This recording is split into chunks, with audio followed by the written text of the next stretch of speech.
This is Breakthroughs, a podcast from Northwestern University Feinberg School of Medicine. I'm Erin Spain, Communications Director at Feinberg. Most people with peripheral artery disease, known as PAD, have great difficulty walking and few treatments to help. Preliminary results of a new Northwestern medicine study suggest that cocoa may have a therapeutic effect on walking performance in people with PAD. Dr. Mary McDermott led this study and has dedicated her career to lower extremity PAD research. She's conducting a variety of clinical trials to test new interventions to improve walking in people with PAD. She's also the Jeremiah Stamler Professor of Medicine and Preventive Medicine here at Feinberg.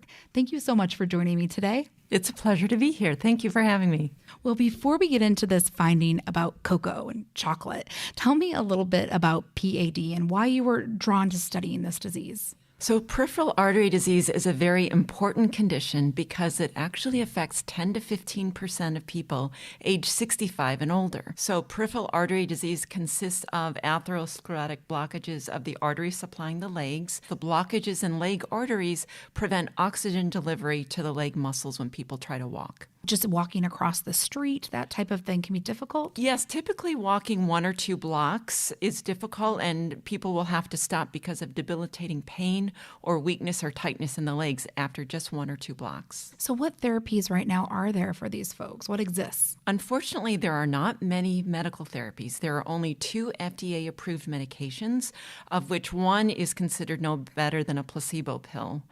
And exercise works. However, most people with PAD have great difficulty walking for exercise because when they walk, it hurts their legs. How did you get started studying this disease? I've been studying this condition for about 25 years, and I got into it because it's such a common and important problem, and there were not enough investigators studying it. So you've been leading some clinical trials. You've led clinical trials funded by the National Institutes of Health, Patient-Centered Outcome Research Institute, testing novel interventions, drugs, supplements, exercise interventions, even a device. But this one we're talking about today is one of the first to study PAD and cocoa. Why did you decide to investigate chocolate, cocoa? Well, there's growing evidence that chocolate, dark chocolate in particular, has a number of health benefits. And some of the benefits that have been observed in animals include things like improving blood flow or perfusion of tissues, and also improving skeletal muscle function. And patients with PAD have problems with blood flow, and they have problems with their leg skeletal muscle. So this seemed like it might be a good therapy. And there were some previous studies done that looked at this a little bit? Yes, there are animal studies, but also there's one in particular prior study done in patients with peripheral artery disease, published almost 5 years ago, showing that dark chocolate had an acute benefit on treadmill walking ability. But this is the first trial to study it on a daily basis. The patients in this trial took the dark chocolate every day.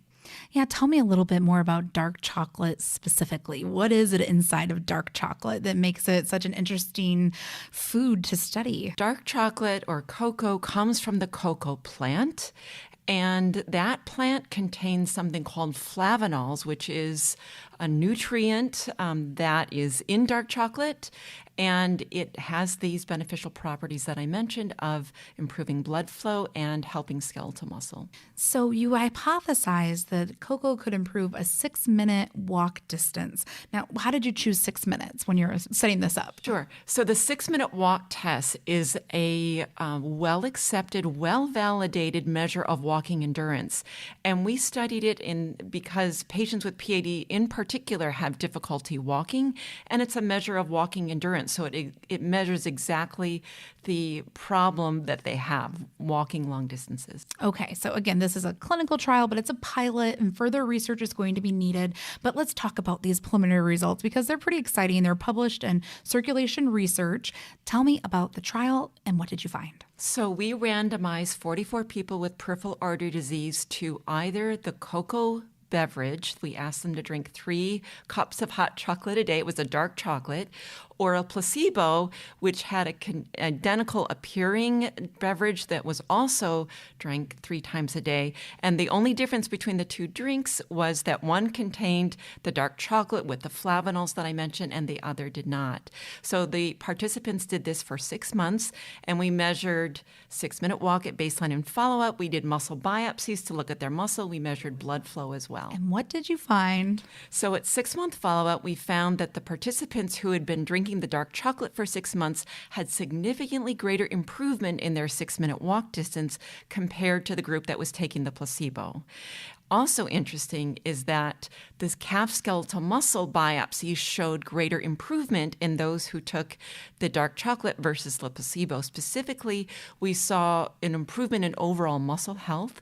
We saw an improvement in capillary density. Those are tiny blood vessels that grew in the muscle. And third, we found improved mitochondrial activity and improved ability to generate energy to the muscle.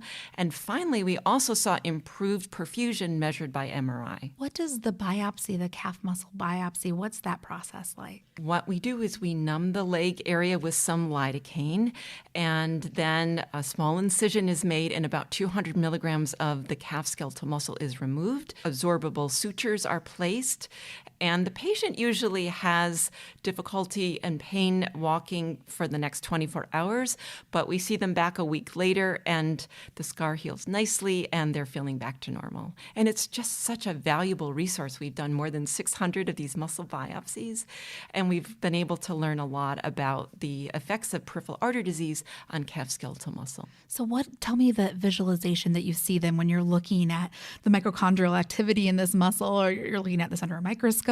What does this look like?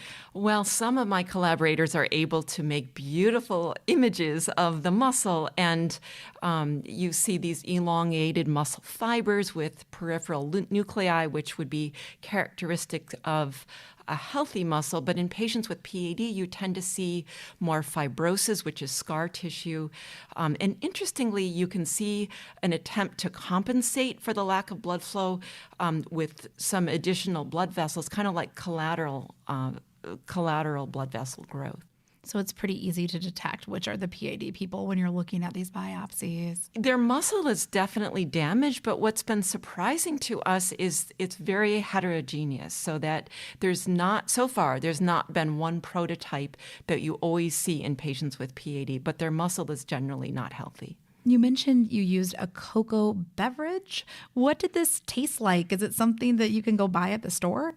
Well, I just tried it today for the first time in preparation for our interview. But the active beverage does taste like a dark chocolate. So it's not perhaps as sweet as what you might typically think of as a hot cocoa, but it tastes like chocolate, and it tasted pretty good. And the placebo was a little bit different. It didn't have that dark chocolate taste. I would also imagine there's fewer side effects from cocoa or chocolate. It's less expensive, possibly, compared to other therapies as well. Yes, that's one of the wonderful things about it. If our preliminary findings are confirmed, it's widely available, it's widely accessible, it's inexpensive, and it's not difficult to take. And there are no side effects, essentially no side effects. Let's talk more about that active ingredient that really makes a difference in dark chocolate versus milk chocolate. Yes, that's a great point. So if you just eat milk chocolate, you won't get the types of benefits from the therapy that we were giving the patients. The plant the cocoa is normally alkalized. So when we eat a milk chocolate bar, the chocolate in it has been alkalized, which makes it taste better, but it also removes some of these nutrients, the flavanols in particular, that tend to bring the health benefits. So the result of this study should not make people just go out and eat more milk chocolate. Were most of these folks in Chicago, most of the folks involved in this study? Yes. So we recruited from the Chicago area, but we cast a wide net, and so we advertised with things like CTA bus and train ads, and we mailed postcards to people living in the Chicago area, and we recruited people from Northwestern Medicine. So we cast a wide net. And did you use chocolate bars and pieces of chocolate in your advertising? Well, it's interesting. Our advertising did have a picture of hot cocoa in a nice mug. So perhaps that was appealing to people. I mean, this is what you study. You've tried a lot of interventions, and you said before exercise works. But to find something like this that even preliminarily seems to have this type of effect, that's pretty exciting. Oh, I think it's incredibly exciting. And again, these patients are really limited in their mobility. They have such difficulty moving around, walking even a couple of blocks. So to find something that's so safe and accessible and inexpensive is really exciting. So we hope that this will be confirmed in future studies. So this is around Valentine's Day. A lot of people might be eating chocolate at home. But as you mentioned, this study, I mean, there's still work to do. So what are the next steps? What comes now before people go out and start trying to eat a lot of dark chocolate if they do have PAD? So we are hoping to be able to do a large phase 3 clinical trial, which would be a definitive study. And we've submitted a grant application for that purpose, but it hasn't been reviewed yet, and we don't know yet if we'll be able to do the study. We hope we will. Talked about the health benefits of chocolate and heart health and different areas. Did you do a little background on cocoa and other ways that it's being used or the other studies that have found benefits when you were setting up this study?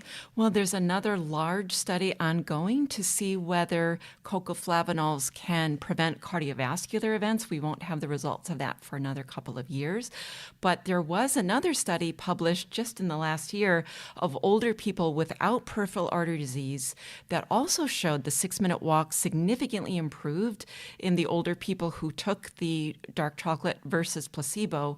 And what's really interesting about that is patients with peripheral artery disease have extreme problems with blood flow to the legs. But as we age, our blood flow gets a little bit worse too. So it was extremely interesting to find that even in relatively healthy older people, dark chocolate might have a benefit. Thank you so much for being here today, sharing a little bit about this study. I think that all of us eating dark chocolate for Valentine's Day are going to feel a little bit better about the health benefits. Thank you. Thank you so much for having me. It was really a pleasure.